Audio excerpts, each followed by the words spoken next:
Hi there, my name is Alexis Marin and I'm a registered drama therapist, a life coach, and a speaker. And if you've ever had anybody that you love that's close to you, a friend, a family member, chosen family, and you've watched them suffering, then you will know what I'm talking about in these next couple of moments. It's really hard to watch people that we love in turmoil. And as somebody that actually, as a profession, is around people in turmoil very often, I know that feeling very, very specifically. But it's a special type of hurt when it's the loved ones around you that are suffering or facing some type of challenge. And it makes us go into one of two modes typically. We have a choice when we are watching people around us go through a challenge to either help that person or to save that person.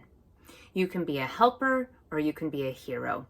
And sometimes it can be really hard to differentiate between the two. And sometimes all we want to do is to get in there and save that person, which basically means to get into that person's life, pick them up, take them out of that situation, and drop them into something new. And that's not always the best option for ourselves or for that person.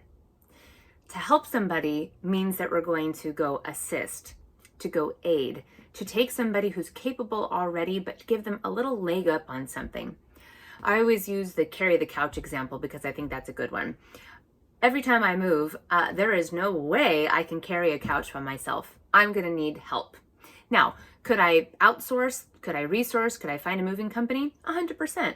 Could I ask a friend to help me with it and to physically pick up the couch with me? Also, 100% I can do that. Somebody that's going to come in and save me from that situation would be somebody that says, you know what? You don't need to move that couch. I'm just going to buy you a new one. I'm not going to make you do anything about that. I'm going to save you from this moving situation so that you don't have to go through this type of pain or suffering or discomfort. And in that type of situation, I don't want to be saved. I just want to be helped. But typically, if we are feeling like we need to save somebody from something, there is also an assumption that there's some type of danger or peril or discomfort that we, as the hero, may be putting ourselves in as well. And you have to ask yourself, how uncomfortable are you willing to get? How much risk are you willing to take? At what cost to go help or to save that person? When I think of saving people, I first of all think of superheroes.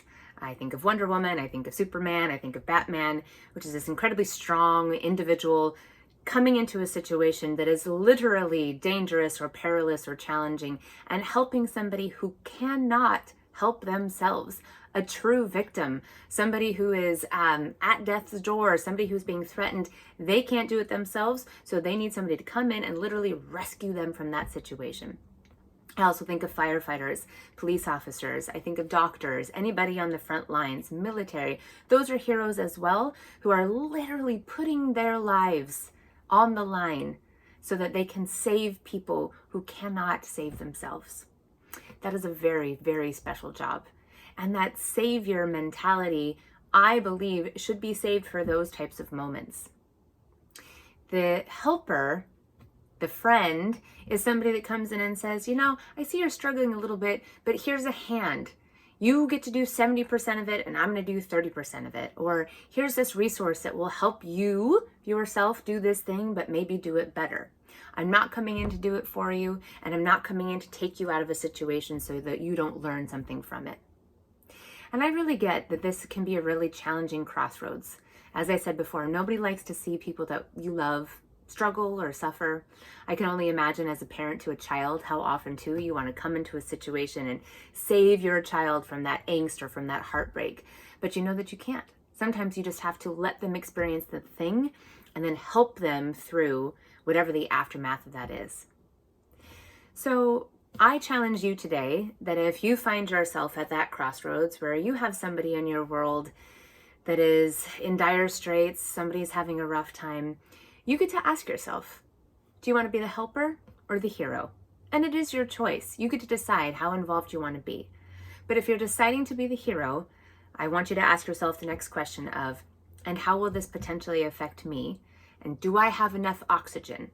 Do I have enough mental health? Do I have enough spiritual practice? Do I have enough finance, time, resource for me to be able to sacrifice a bit of myself to go save this person?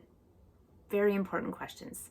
So, are you the helper or are you the hero? Are you coming to assist somebody or are you coming to save somebody? You decide what your role is in that person's life, and just know the benefits and the consequences to both. All right, thank you so much for listening, everybody, to my sound advice for this week. I hope you're doing well. If you want more information from me, you can always visit my website, which is www.alexismarin.com. Have a wonderful weekend, and I'll talk to you soon. Bye-bye.